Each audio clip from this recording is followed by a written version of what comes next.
നമസ്കാരം. ലോക്കൽ പോളിലേക്ക് വീണ്ടും സ്വാഗതം. പ്രധാന വാർത്തകൾ ആദ്യം.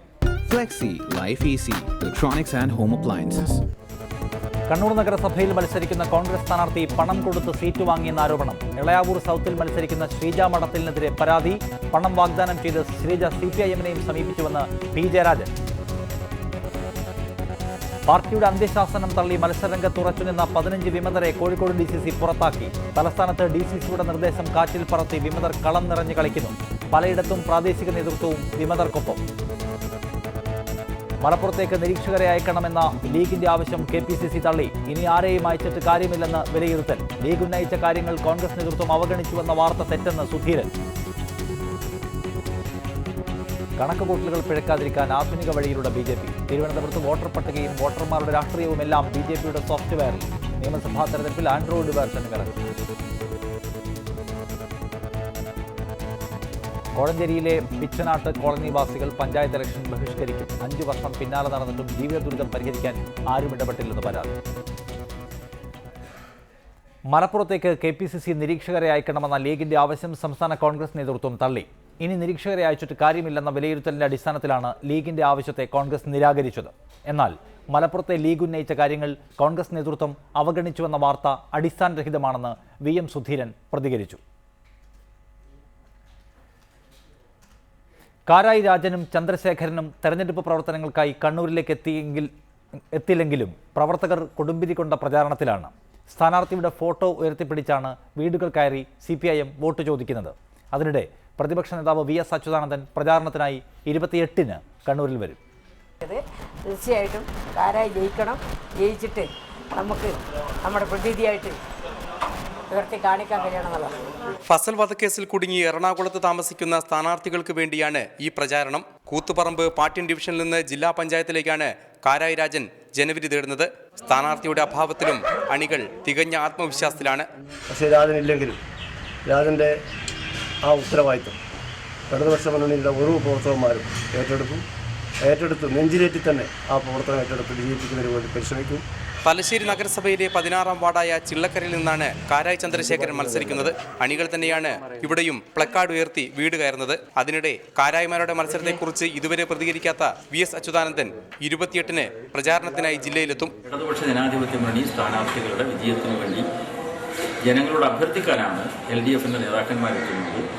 അതിൽ VS വരുന്ന 28-ാം തീയതിയാണ് കണ്ണൂരിൽ വരുന്നത്. ജില്ലയിൽ 4 വേദി കയറുന്ന VSന് പക്ഷേ കാരായ്മാർ മത്സരിക്കുന്ന തലശ്ശേരിയിലോ കൂത്തുപറമ്പിലോ പരിപാടികളില്ല. LDF വിജയത്തിനായി എത്തുന്ന VS ഇനി സ്ഥാനാർത്ഥികളുടെ പേരെടുത്ത് ഏത് തരത്തിലുള്ള പരാമർശമാണ് നടത്തുക എന്നതാണ് കണ്ടറിയേണ്ടത്. കണ്ണൂരിൽ നിന്നും K. ശശീന്ദ്രൻ, റിപ്പോർട്ടർ. കണ്ണൂർ കോർപ്പറേഷനിലേക്ക് മത്സരിക്കുന്ന കോൺഗ്രസ് സ്ഥാനാർത്ഥിയുടേത് പേയ്മെന്റ് സീറ്റാണെന്ന ആരോപണം. എളയാവൂർ സൗത്തിൽ നിന്ന് ജനവിധി തേടുന്ന ശ്രീജ മഠത്തിലിനെതിരെയാണ് പരാതി. പണം വാഗ്ദാനം ചെയ്ത് CPIM-നെ സമീപിച്ച സ്ഥാനാർത്ഥിയാണ് ഇപ്പോൾ കൈപ്പത്തി ചിഹ്നത്തിൽ മത്സരിക്കുന്നത്. നമ്മളെ ഇടതുപക്ഷത്തിൻ്റെ ഓഫീസിൽ വന്ന് ഈ സ്ഥാനാർത്ഥിക്ക് വേണ്ടിയിട്ട് എന്ത് വേണ്ടിക്കും നമ്മൾ ചെയ്യാൻ ഓഫർ പറഞ്ഞുകൊണ്ട് ഈ സീറ്റിന് വേണ്ടിയിട്ട് ഈ ശ്രീജ മഠത്തിൽ ബന്ധപ്പെട്ടിട്ടുണ്ട്, ഭർത്താവുമായിട്ട് ബന്ധപ്പെട്ടിട്ടുണ്ട്. എന്നാൽ ഇത് തള്ളിക്കളഞ്ഞ CPM പ്രദേശത്തുകാരിയായ പാർട്ടി പ്രവർത്തകയെ സ്ഥാനാർത്ഥിയാക്കി. ഇതിന് പിന്നാലെയാണ് ശ്രീജ മഠത്തിൽ കോൺഗ്രസ് സ്ഥാനാർത്ഥിയായത്. ഇത് ലക്ഷങ്ങൾ നൽകിയാണെന്നാണ് ആരോപണം. CPM-നെ സമീപിച്ചു, അത് കിട്ടിയില്ല എന്നുള്ള അടിസ്ഥാനത്തിൽ കോൺഗ്രസ് നേതൃത്വത്തെ സമീപിച്ചു. കോൺഗ്രസ് രാഷ്ട്രീയത്തിന്റെ ഭാഗമായിട്ട് പ്രവർത്തിക്കാത്ത ഒരാൾക്ക് കോൺഗ്രസിന്റെ ഒരു സീറ്റ് നൽകിയത് സംബന്ധിച്ച് ശക്തമായിട്ടുള്ള പ്രതിഷേധം ഉയർന്നു വന്നിട്ടുണ്ടാകും. മഹിളാ കോൺഗ്രസ് പ്രവർത്തക സജിമ, കോൺഗ്രസ് പ്രവർത്തകരായ K. ശോഭന, KP ബീന എന്നിവരെ പിന്തള്ളിയാണ് ശ്രീജ മഠത്തിൽ സ്ഥാനാർത്ഥിയായത്. KP ബീന പത്രിക സമർപ്പിച്ചപ്പോൾ DCC ഇടപെട്ട് അത് പിൻവലിപ്പിച്ചു. ശോഭന തൊട്ടടുത്ത വാർഡിൽ വിമത സ്ഥാനാർത്ഥിയുമായി. ശ്രീജയെ സ്ഥാനാർത്ഥിയാക്കിയതിൽ കോൺഗ്രസുകാർക്കിടയിൽ പ്രതിഷേധം ശക്തമാണ്. DCCയുടെ അറിവോടെയാണ് ഇതെല്ലാം നടന്നതെന്ന് കോൺഗ്രസ് പ്രാദേശിക നേതാവും പറഞ്ഞു. അപ്പൊ അവർ ഒരുപാട് സ്കൂളുകളും മറ്റ് ബ്ലേഡ് അത് എല്ലാം നടത്തുന്ന ഒരു സ്ഥാപനം നടത്തുന്ന ഒരു വത്സൻ മഠത്തിൽ എന്ന് പറയുന്ന മലബാർ സ്കൂളിന്റെ മുതലാളിയുടെ ഭാര്യയാണ് മത്സരിക്കുക. അതും അടുത്ത വാർഡിൽ. ഇവിടെ ഇഷ്ടം പോലെ ആളുണ്ട്. അപ്പൊ നമ്മൾ ഒരുപാട് പ്രവർത്തകർ ഇപ്പം വിട്ടു നിന്നിട്ടുള്ളത്. DCC അറിഞ്ഞുകൊണ്ട് തന്നെ ഇതെല്ലാം ചെയ്തിട്ടുള്ളത്. തെരഞ്ഞെടുപ്പ് കാലമായിട്ടും പ്രദേശത്തെ കോൺഗ്രസ് ഓഫീസുകൾ അടഞ്ഞുകിടക്കുന്നതും ഈ സാഹചര്യത്തിലാണ്. കണ്ണൂരിൽ നിന്നും K. ശശീന്ദ്രൻ, റിപ്പോർട്ടർ. സംസ്ഥാന ജില്ലാ നേതൃത്വങ്ങളുടെ അന്ത്യശാസനം തള്ളി മത്സരരംഗത്ത് ഉറച്ചുനിന്ന 15ഓളം വിമതരെ കോൺഗ്രസ് കോഴിക്കോട് ജില്ലാ നേതൃത്വം പുറത്താക്കി. ഔദ്യോഗിക സ്ഥാനാർത്ഥികൾക്കെതിരെ മത്സരരംഗത്ത് ഉറച്ചുനിന്നവരെ 6 വർഷത്തേക്ക് പാർട്ടിയിൽ നിന്ന് പുറത്താക്കിയതായി DCC പ്രസിഡന്റ് KC അബു റിപ്പോർട്ടറോട് പറഞ്ഞു. സംസ്ഥാന നേതൃത്വം ആവശ്യപ്പെട്ടതനുസരിച്ച് നൽകിയ അവസാന അവസരത്തിലും മത്സരരംഗത്ത് നിന്ന് പിന്മാറിയതായി പ്രസ്താവന ഇറക്കാൻ തയ്യാറാകാതിരുന്നവർക്കെതിരെയാണ് നടപടി. റിബലുകളോട് പരമാവധി അയഞ്ഞ സമീപനമായിരുന്നു കോൺഗ്രസ് കോഴിക്കോട് ജില്ലാ നേതൃത്വം സ്വീകരിച്ചിരുന്നത്. നാമനിർദ്ദേശ പത്രിക പിൻവലിക്കേണ്ട സമയപരിധി അവസാനിച്ചതിന് ശേഷവും മത്സരരംഗത്ത് നിലയുറപ്പിച്ചവരുമായി നേതൃത്വം പലതവണ ചർച്ചകൾ നടത്തി. പിന്മാറിയതായി പ്രസ്താവന ഇറക്കാൻ ആവശ്യപ്പെട്ട് നോട്ടീസും നൽകി. ഇതും തള്ളിക്കളഞ്ഞവരെയാണ് 6 വർഷത്തേക്ക് പാർട്ടിയിൽ നിന്നും പുറത്താക്കിയത്. വേറെ വഴിയില്ലാത്ത സാഹചര്യത്തിൽ മാത്രമാണ് നടപടി കൈക്കൊണ്ടതെന്നാണ് DCC പ്രസിഡന്റ് KC അബു തീരുമാനത്തെക്കുറിച്ച് നടത്തിയ പ്രതികരണം. ഈ കാളപെറ്റു എന്ന് കേൾക്കുമ്പോഴേക്കും കയറെടുക്കുന്നതിന് പകരം എല്ലാവർക്കും ഞങ്ങൾ സമയം കൊടുത്തു. പക്ഷേ ഇനിയൊരു കാത്തിരിക്കുന്നത് ശരിയല്ല എന്നുള്ളതുകൊണ്ട് ആ രീതിയിൽ പ്രസ്താവന ഇറക്കാൻ, പരസ്യ പ്രസ്താവന ഇറക്കാൻ തയ്യാറാകാത്ത, മത്സരരംഗത്ത് നിന്ന് പിന്മാറാൻ തയ്യാറാകാത്ത ആളുകൾക്കെതിരെ നടപടിയെടുക്കുവാൻ DCC നേതൃത്വം നിർബന്ധിതരായിരിക്കുകയാണ്. നടപടി നേരിട്ടവരിൽ വിമത സ്ഥാനാർത്ഥികൾക്ക് പുറമെ കൊയിലാണ്ടി, കൂടരഞ്ഞി, ചാത്തമംഗലം തുടങ്ങിയ സ്ഥലങ്ങളിലെ ചില പ്രാദേശിക നേതാക്കളും ഉൾപ്പെടും. അതേസമയം കോഴിക്കോട് കോർപ്പറേഷനിൽ വിമത സ്ഥാനാർത്ഥിയായി രംഗത്ത് വന്ന DCC അംഗം രമേശ് നമ്പിയത്ത് പിന്മാറാൻ തയ്യാറായത് നേതൃത്വത്തിന് ആശ്വാസമാവുകയും ചെയ്തു. റിപ്പോർട്ടർ, കോഴിക്കോട്. കാസർഗോഡ് ജില്ലയിൽ 321 പ്രശ്നബാധിത ബൂത്തുകളുണ്ടെന്ന് ജില്ലാ കളക്ടർ. അതീവ പ്രശ്നബാധിത ബൂത്തുകളുടെ എണ്ണം 31ആണ്. സുരക്ഷാ ചുമതലയ്ക്കായി കേന്ദ്രസേനയുടെ സേവനം ആവശ്യപ്പെട്ടിട്ടില്ലെന്നും ജില്ലാ കളക്ടർ അറിയിച്ചു. കാസർഗോഡ് ജില്ലയിൽ വിവിധ പഞ്ചായത്തുകളിലായി 321 പ്രശ്നബാധിത ബൂത്തുകളും 31 അതീവ പ്രശ്നബാധിത ബൂത്തുകളും ഉള്ളതായി കണക്ക്. പ്രശ്നബാധിത ബൂത്തുകളിൽ സുരക്ഷ ഒരുക്കുന്നതിനായി 2362 അംഗ പോലീസ് സംഘത്തെയാണ് നിയോഗിച്ചിട്ടുള്ളത്. എത്തിച്ചേരാൻ പ്രയാസമുള്ള തരത്തിൽ 20 ബൂത്തുകളും ഉണ്ടെന്ന് പോലീസ് ജില്ലാ ഭരണകൂടത്തെ അറിയിച്ചു. കേന്ദ്രസേനയെ ആവശ്യപ്പെട്ടിട്ടില്ലെങ്കിലും കണ്ണൂർ ജില്ലയിലേക്ക് അനുവദിക്കുന്ന സംഘത്തിൽ നിന്നും ആവശ്യമായാൽ സേവനം ലഭ്യമാക്കുമെന്നും ജില്ലാ കളക്ടർ മുഹമ്മദ് സഗീർ അറിയിച്ചു. 321 സെൻസിറ്റീവ് ബൂത്തുകളും 31 ഹൈപ്പർ സെൻസിറ്റീവ് ആയിട്ടുള്ള ബൂത്തുകളും. ഇവിടെ ഇപ്പോൾ നമ്മൾ പോലീസിൻ്റെ ഒരു കർശനമായിട്ടുള്ളൊരു ഇതുണ്ടാവും. 2362 പേരാണ് പോലീസുകാരെയാണ് അതിന് അവിടെ നിയോഗിക്കുന്നത്. തദ്ദേശ തെരഞ്ഞെടുപ്പിനുള്ള ഒരുക്കങ്ങൾ പൂർത്തിയായതായും ജില്ലാ കളക്ടർ പറഞ്ഞു. ജില്ലയിൽ 9,52,173 വോട്ടർമാർ ജനവിധി രേഖപ്പെടുത്തും. വോട്ടെടുപ്പിനായി 1408 പോളിംഗ് സ്റ്റേഷനുകൾ സജ്ജമാക്കിയിട്ടുണ്ട്. വോട്ടിംഗ് യന്ത്രങ്ങളുടെ വിതരണത്തിനും വോട്ടെണ്ണലിനുമായി 7 കേന്ദ്രങ്ങൾ പ്രവർത്തിക്കും. KV Baiju, reporter, Kasaragod. DCCയുടെ കർശന നിയന്ത്രണം കാറ്റിൽ പറത്തി തിരുവനന്തപുരം കോർപ്പറേഷനിൽ കോൺഗ്രസ് വിമതർ കള്ളം നിറഞ്ഞ് കളിക്കുകയാണ്. വാർഡ് കമ്മിറ്റികളുടെ അഭിപ്രായം അവഗണിച്ച് ഗ്രൂപ്പ് മാനേജർമാർ നിശ്ചയിച്ച സ്ഥാനാർത്ഥികൾക്കെതിരെയാണ് വിമതരുടെ പടയോട്ടം. പ്രാദേശിക കോൺഗ്രസ് പ്രവർത്തകർ വിമതർക്കൊപ്പം നിലയുറപ്പിച്ചതും സംസ്ഥാന നേതൃത്വത്തിന് തലവേദനയായിട്ടുണ്ട്. തിരുവനന്തപുരത്തെ 24 കോർപ്പറേഷൻ വാർഡുകളിലാണ് വിമതർ കോൺഗ്രസിന് തലവേദനയായിട്ടുള്ളത്. കോൺഗ്രസ് വാർഡ് കമ്മിറ്റികൾ തിരഞ്ഞെടുത്ത സ്ഥാനാർത്ഥികളെ അവഗണിച്ച് ഗ്രൂപ്പ് പരിഗണന വെച്ച സ്ഥാനാർത്ഥികളെ നിശ്ചയിച്ചതോടെയാണ് വിമതർ കൂട്ടത്തോടെ രംഗത്തിറങ്ങിയത്. പേരൂർക്കടയിൽ കോൺഗ്രസ് വാർഡ് കമ്മിറ്റിയിൽ പങ്കെടുത്തവർ തെരഞ്ഞെടുത്തത് INUC സംസ്ഥാന കമ്മിറ്റി അംഗവും വാർഡ് പ്രസിഡന്റുമായ രാജേഷ് മണ്ണാമൂലയായിരുന്നു. എന്നാൽ KPCC ജനറൽ സെക്രട്ടറി തമ്പാനൂർ രവിയുടെ ഇടപെടലോടെ മണ്ണാമൂല രാജൻ ഇവിടെ സ്ഥാനാർത്ഥിയായി. ഇതോടെ രാജേഷ് വിമതനായി രംഗത്ത് വന്നു. കഴിഞ്ഞ ദിവസം രാജേഷിന്റെ തെരഞ്ഞെടുപ്പ് കൺവെൻഷൻ ജനപങ്കാളിത്തം കൊണ്ടും ശ്രദ്ധേയമായി. വിജയപ്രതീക്ഷയാണ് ഇപ്പോൾ എനിക്കുള്ളത്. 95% കോൺഗ്രസ്സുകാരും എൻ്റെ കൂടെ ഇപ്പോൾ നിലകൊള്ളുകയാണ്. വിഴിഞ്ഞത്ത് യൂത്ത് കോൺഗ്രസ് സംസ്ഥാന സെക്രട്ടറി NS നുസൂറാണ് ഔദ്യോഗിക സ്ഥാനാർത്ഥി. എന്നാൽ മുൻ കോൺഗ്രസ് കൗൺസിലർ സുധീർ ഖാൻ ഇവിടെ വിമതനായി ബഹുദൂരം മുന്നേറി കഴിഞ്ഞു. കുന്നുകുഴി സുരേഷ് വിമതനായി രംഗത്ത് വന്നു. ഇവിടെ youth Congress Thiruvananthapuram parliament president Vinod Yesudas ആണ് ഔദ്യോഗിക സ്ഥാനാർത്ഥി. മണ്ണാമൂല രാജേഷ്, സുധീർ ഖാൻ, കുന്നുകുഴി സുരേഷ് എന്നിവരെ മാത്രമാണ് ഇതിനകം DCC പുറത്താക്കിയത്. പട്ടം വാർഡിൽ കോൺഗ്രസിനെതിരെ കേരള കോൺഗ്രസ് സ്ഥാനാർത്ഥി രംഗത്ത് വന്നു. പലയിടത്തും ഔദ്യോഗിക സ്ഥാനാർത്ഥികൾക്കൊപ്പം പ്രവർത്തകരില്ലാത്തതാണ് UDFന് തലവേദനയാകുന്നത്. പ്രവർത്തകരാകട്ടെ വിമതർക്കൊപ്പമാണ്. തമ്പാനൂർ രവി, മന്ത്രി VS ശിവകുമാർ എന്നിവരുടെ ഇടപെടലാണ് ഇത്രയേറെ വിമതർ തിരുവനന്തപുരം കോർപ്പറേഷനിൽ രംഗത്ത് വരാൻ കാരണമെന്നാണ് കോൺഗ്രസ് പ്രവർത്തകരുടെ ആരോപണം. ബിജു ഗോപിനാഥ്, റിപ്പോർട്ടർ, തിരുവനന്തപുരം. തദ്ദേശ തെരഞ്ഞെടുപ്പിന് മുന്നോടിയായി വ്യവസായികളുമായി കൂടിക്കാഴ്ച നടത്തിയ പിണറായി വിജയന്റെ യോഗത്തിന് മറുപടിയായി കോഴിക്കോട് മുഖ്യമന്ത്രി തെരുവ് തൊഴിലാളികളും ഓട്ടോറിക്ഷ ഡ്രൈവർമാരുമായും കൂടിക്കാഴ്ച നടത്തും. 27-ന് കോഴിക്കോട് ടൗൺ ഹാളിലാണ് ഉമ്മൻചാണ്ടിയുടെ തെരഞ്ഞെടുപ്പ് പ്രചാരണാർത്ഥമുള്ള ജനസമ്പർക്കം. കോർപ്പറേഷനിലേക്ക് VKC മുഹമ്മദ് കോയയെ മേയർ സ്ഥാനാർത്ഥിയായി CPIM ഉയർത്തിക്കാട്ടിയതിന് പിന്നാലെ പിണറായി വിജയൻ കോഴിക്കോട് വ്യവസായ പ്രമുഖരുമായി രഹസ്യ കൂടിക്കാഴ്ച നടത്തിയിരുന്നു. ഇതിനെ തിരഞ്ഞെടുപ്പ് പ്രചാരണ രംഗത്ത് ആയുധമാക്കിയാണ് കോൺഗ്രസിന്റെ മറുപടി. പിണറായി വ്യവസായികളുമായി കൂടിക്കാഴ്ച നടത്തിയതിന് മറുപടിയായി ഉമ്മൻചാണ്ടി ഈ മാസം 27-ന് ചുമട്ടുതൊഴിലാളികൾ, ഓട്ടോറിക്ഷ ഡ്രൈവർമാർ, തെരുവു കച്ചവടക്കാർ തുടങ്ങിയ സാധാരണക്കാരുമായി ചർച്ച നടത്തും. കോൺഗ്രസ് ആദ്യമായി അനുഗ്രഹം വാങ്ങിക്കാൻ ഇഷ്ടപ്പെടുന്നത് സമൂഹത്തിൻ്റെ താഴേക്കിടയിലുള്ള തൊഴിലാളികളുടെ അനുഗ്രഹം വാങ്ങാനാണ് ഉദ്ദേശിക്കുന്നത്. തങ്ങൾ സാധാരണക്കാർക്കൊപ്പമായതുകൊണ്ടാണ് മുഖ്യമന്ത്രി സാധാരണക്കാരോട് സംവദിക്കുന്നതെന്നാണ് കോൺഗ്രസിന്റെ പ്രചരണം. ഈ സാധാരണക്കാരുടെ പിൻബലമാണ്, അവരെയാണ് ഞങ്ങൾ കൂടുതൽ ആശ്രയിക്കുന്നത്. CPM ഇപ്പോൾ രക്തസാക്ഷി മണ്ഡപത്തിൽ നിന്നൊക്കെ നോമിനേഷൻ കൊടുക്കാൻ പോകുന്നതിന് പകരം വലിയ മുതലാളിമാരുടെ ആശീർവാദം, അനുഗ്രഹവും വാങ്ങിച്ച് നോമിനേഷൻ കൊടുക്കാൻ പോവുകയാണ്. ഏതായാലും പിണറായിയുടെ നീക്കത്തിന് കോൺഗ്രസ് മറുതന്ത്രം ഇറക്കിയതോടെ കോഴിക്കോട്ടെ മത്സരത്തിന് കൂടുതൽ വീറും വാശിയും കൈവരുമെന്ന് ഉറപ്പായി. റിപ്പോർട്ടർ, കോഴിക്കോട്. കോഴിക്കോട് ജില്ലയിലെ മലയോര ഗ്രാമങ്ങളിൽ തദ്ദേശ തെരഞ്ഞെടുപ്പിന്റെ ക്വാറി പ്രധാന ചർച്ചാ വിഷയമാണ്. നാദാപുരം വാണിമേൽ ഗ്രാമപഞ്ചായത്തിൽ ഭരണസമിതി വൻകിട ക്വാറികൾക്ക് അനുമതി നൽകിയത് പ്രതിപക്ഷത്തിന്റെ പ്രധാന പ്രചാരണായുധമാണ്. കോഴിക്കോട് ജില്ലയിലെ മലയോര മേഖലയിൽ തിരഞ്ഞെടുപ്പ് ചർച്ച ഏറെയും തട്ടി നിൽക്കുന്നത് ക്വാറിയിലാണ്. വൻകിട ക്വാറികൾക്ക് പ്രവർത്തനാനുമതി നൽകി പുലിവാല് പിടിച്ച വാണിമേൽ ഗ്രാമപഞ്ചായത്തിൽ പ്രതിപക്ഷത്തിന്റെ പ്രധാന ആയുധം ക്വാറിയും പരിസ്ഥിതിയും തന്നെ. തെരഞ്ഞെടുപ്പിൽ ഏറ്റവും പ്രധാനമായി ചർച്ച ചെയ്യപ്പെടുന്ന വിഷയങ്ങളിലൊന്ന് ഇത് തന്നെയാണ്. അതുപോലെയുള്ള വലിയ ജനവികാരമാണ് ഇതിൻ്റെ ഭാഗമായി ഉയർന്നു വന്നിട്ടുള്ളത്. മുസ്ലിം ലീഗിൽ വിശ്വസിക്കുന്ന, പരിസ്ഥിതിയെ സ്നേഹിക്കുന്ന വലിയൊരു വിഭാഗം ഇതിനെതിരായി അതിശക്തമായ നിലപാട് സ്വീകരിക്കുകയാണ്. എന്നാൽ ചെറുകിട ക്വാറികൾ അടച്ചുപൂട്ടിയപ്പോൾ പ്രതിസന്ധിയിലായ തൊഴിലാളികളെ സഹായിക്കാനാണ് വൻകിട ക്വാറികൾക്ക് അനുമതി നൽകിയതെന്നാണ് പ്രസിഡന്റ് NK മൂസ മാസ്റ്ററുടെ വാദം. ഇപ്പോൾ അനധികൃത ക്വാറികളൊക്കെ നിർത്തലാക്കിയപ്പോൾ നൂറുകണക്കിന് കുടുംബങ്ങൾ ഇവിടെ പട്ടിണിയിലായിരുന്നു. അപ്പോൾ അവർക്ക് ജീവിക്കാനുള്ള ഒരു മാർഗം എന്നുള്ള നിലക്കാണ് ഈ വിലങ്ങാട് പ്രദേശത്തുള്ള ഒരു ലൈസൻസ്ഡ് ക്വാറി കൊടുക്കണം എന്നുള്ള ഒരു തീരുമാനം നമ്മൾ എടുത്തിട്ടുള്ളത്. CPIM അംഗങ്ങൾ കൂടി ഉൾപ്പെട്ട പഞ്ചായത്ത് സബ് കമ്മിറ്റിയാണ് വൻകിട ക്വാറികൾക്ക് അനുകൂലമായി റിപ്പോർട്ട് നൽകിയതെന്നും പ്രസിഡന്റ് ചൂണ്ടിക്കാട്ടുന്നു. എന്നാൽ തങ്ങളുടെ അംഗങ്ങൾ അറിയാതെയാണ് ക്വാറിക്ക് അനുകൂലമായ റിപ്പോർട്ട് തയ്യാറാക്കിയതെന്നാണ് CPIM വാദം. ഈ അംഗങ്ങൾക്കെതിരെ പാർട്ടി പിന്നീട് നടപടിയെടുക്കുകയും ചെയ്തു. സബ് കമ്മിറ്റിയുടെ ഒരു യോഗം പോലും ചേർന്നിരുന്നില്ല. ഈ റിപ്പോർട്ടിൻ്റെ ഒപ്പിട്ടതിൻ്റെ ഇടയിലായി ഈ ക്വാറികൾക്കുള്ള അനുവാദം എഴുതി ചേർക്കുകയായിരുന്നു. നേരത്തെ ഇല്ലാത്ത രൂപത്തിൽ എഴുതി ചേർക്കുകയായിരുന്നു. ഞങ്ങളെ പാർട്ടി കണ്ടത് അങ്ങനെയാണെങ്കിൽ പോലും CPIMൻ്റെ അംഗങ്ങൾക്ക് അതിലൊരു ജാഗ്രത കുറവ് വന്നിട്ടുണ്ട്. അതുകൊണ്ടാണ് ആ മെമ്പർമാരുടെ പേരിൽ ഞങ്ങൾ നടപടി സ്വീകരിച്ചത്.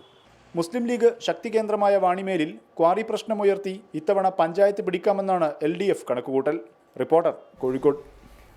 പുനലൂർ നഗരസഭയിലേക്കുള്ള 2 വാർഡുകളിലെ തെരഞ്ഞെടുപ്പ് കലയനാട് സ്വദേശികളായ സുന്ദരേശനും ഭാര്യയ്ക്കും ഇപ്പോൾ കുടുംബത്തിന്റെ അഭിമാന പോരാട്ടം കൂടിയാണ്.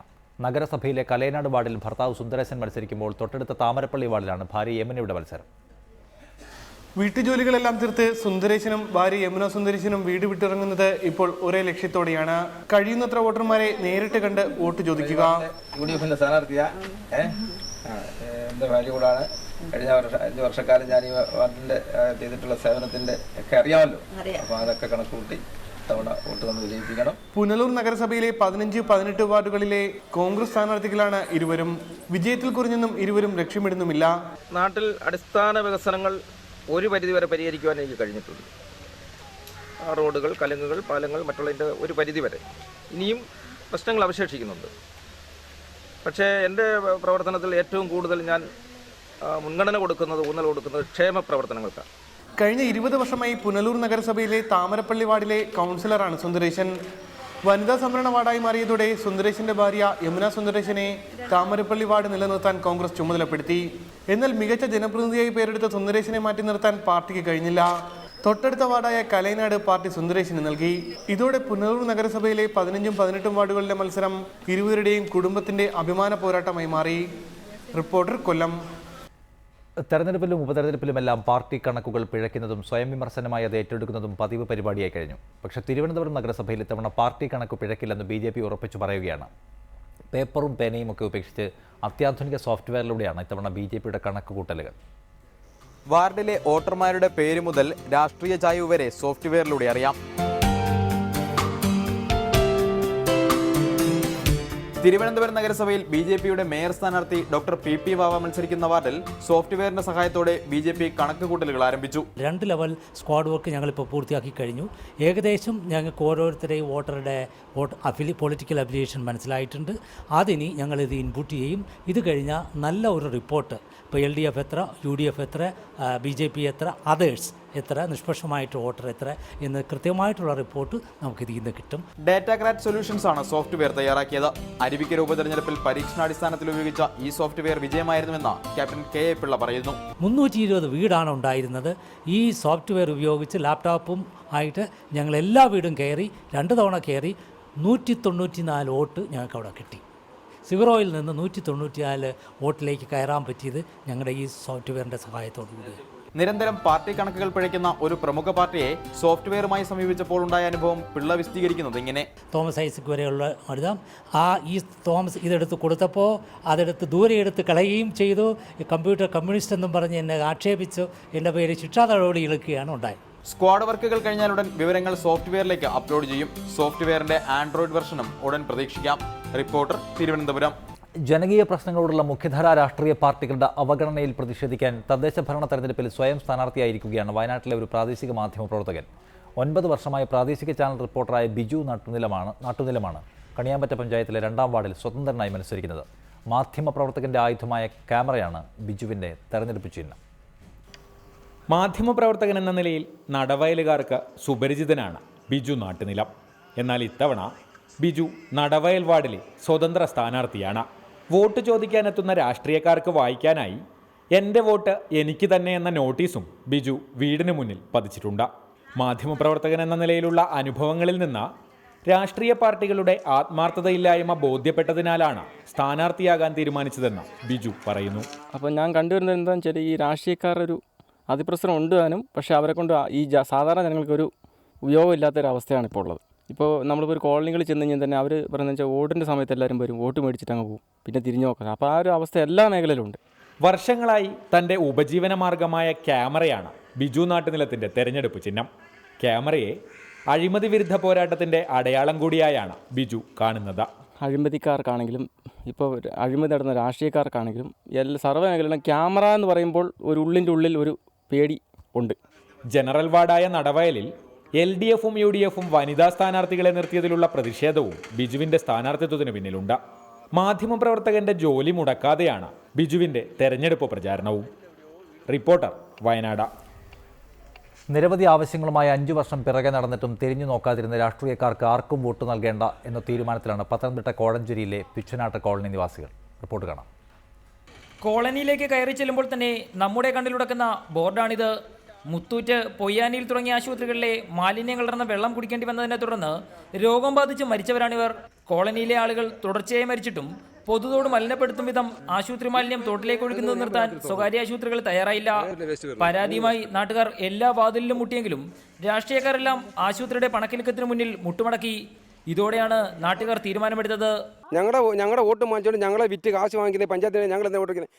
ഈ ഇലക്ഷൻ സമയത്ത് മാത്രമേ ഇവർ ഇങ്ങോട്ട് വരത്തുള്ളൂ. ഇത് തിരക്കാനായിട്ട് മതി, വോട്ടിൻ്റെ ആവശ്യത്തിന് മാത്രം വരില്ല. അല്ലാതെ ഈ കോളനിക്കകത്ത് ഈ മലിനത്തിൻ്റെ ഒരു പ്രശ്നം ഉണ്ടായാലും ഇവരാരും ഇങ്ങോട്ട് തിരിഞ്ഞു നോക്കത്തില്ല. അതുകൊണ്ട് ഇവർ ഒറ്റ പാർട്ടികളെയും ഒരു രാഷ്ട്രീയക്കാരെ ഞങ്ങൾക്ക് വിശ്വാസമില്ല, ഞങ്ങൾ ഇവർക്ക് വോട്ട് ചെയ്യുന്നുമില്ല.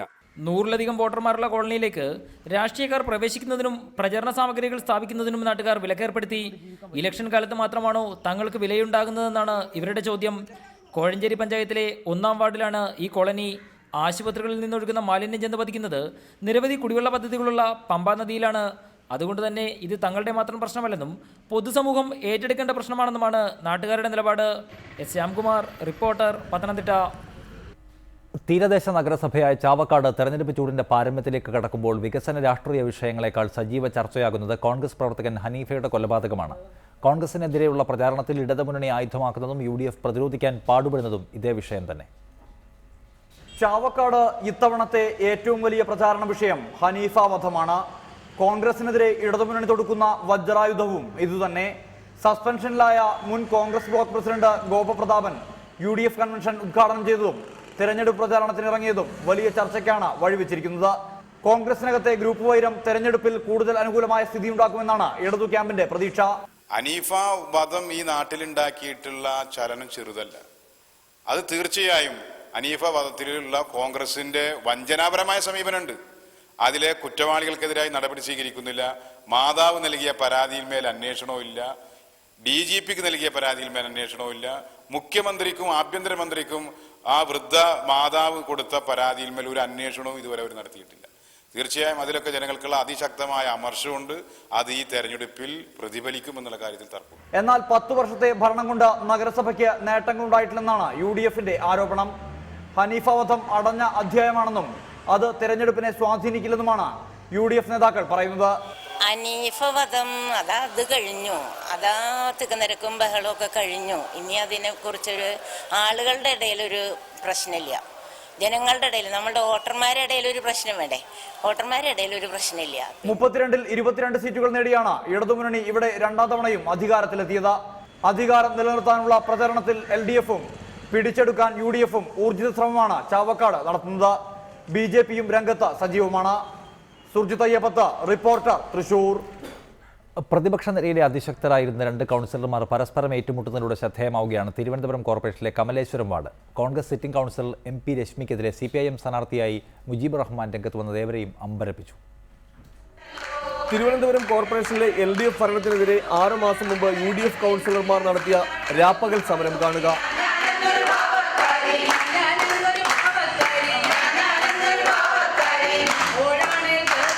സമരത്തിന്റെ മുൻനിരയിൽ സജീവ സാന്നിധ്യമാണ് MP രശ്മിയും മുജീബുർ റഹ്മാനും. ഇപ്പോൾ തെരഞ്ഞെടുപ്പ് പ്രഖ്യാപിച്ച ശേഷമുള്ള കമലേശ്വരം വാർഡിന്റെ ചിത്രം കൂടി കാണുക. 2010-ൽ JSS സ്ഥാനാർത്ഥിയായാണ് MBA-കാരിയായ MP രശ്മി കമലേശ്വരം വാർഡിൽ വിജയിച്ചത്. JSSൽ പിളർപ്പുണ്ടായപ്പോൾ രശ്മി JSS വിട്ട് കോൺഗ്രസിൽ ചേർന്നു. കമലേശ്വരം ഇത്തവണ ജനറൽ വാർഡായിട്ടും രശ്മിയെ മത്സരിപ്പിക്കാനായിരുന്നു കോൺഗ്രസ് നേതൃത്വത്തിന്റെ തീരുമാനം. 2010-ൽ രശ്മിക്കൊപ്പം തൊട്ടടുത്ത അമ്പലത്തറ വാർഡിൽ നിന്നും UDF കൗൺസിലറായി JDUവിന്റെ മുജീബുർ റഹ്മാനും വിജയിച്ചു. ഇത്തവണ അമ്പലത്തറ വനിതാ വാർഡായതോടെ കമലേശ്വരം വിട്ടു നൽകണമെന്ന് JDU അവസാന നിമിഷം വരെ ആവശ്യപ്പെട്ടെങ്കിലും കോൺഗ്രസ് നേതൃത്വം വഴങ്ങിയില്ല. ഇതോടെയാണ് ഏവരെയും അമ്പരപ്പിച്ച JDU വിട്ട് മുജീബുർ റഹ്മാൻ CPIM സ്ഥാനാർത്ഥിയായി രംഗത്തിറങ്ങിയത്. ഈ ഇരട്ടത്താപ്പിനെയാണ് UDF സ്ഥാനാർത്ഥി രശ്മി ചോദ്യം ചെയ്യുന്നത്. അന്ന് ഏത് നിലപാടാണോ ആ ഭരണത്തിനെതിരായിട്ട് എടുത്തത് അതേ നിലപാടിൽ തന്നെ ഞാൻ ഇന്ന് ഉറച്ചു നിൽക്കുന്നു. മറിച്ച് അദ്ദേഹത്തിൻ്റെ നിലപാട് മാറ്റത്തെക്കുറിച്ച് വിശദീകരിക്കേണ്ടത് അദ്ദേഹം തന്നെയാണ്. എന്നാൽ JDUവിന് താമസിയാതെ UDF വിടേണ്ടി വരുമെന്നും താൻ അതല്പം നേരത്തെ ചെയ്തുവെന്ന് മാത്രമേ ഉള്ളൂവെന്നുമാണ് മുജീബുർ റഹ്മാന്റെ വാദം. ജനതാദൾ പ്രസ്ഥാനത്തെ സംബന്ധിച്ചിടത്തോളം ആശയപരമായി എപ്പോഴും ഇടതുപക്ഷത്ത് ഉറച്ചു നിൽക്കുന്ന ഒരു പ്രസ്ഥാനമാണ്. മാത്രമല്ല സാമ്രാജ്യത്വ വിരുദ്ധ മനോഭാവം വെച്ചു പുലർത്തുന്ന സഖാക്കളാണ് അതിലുള്ളവരെല്ലാം.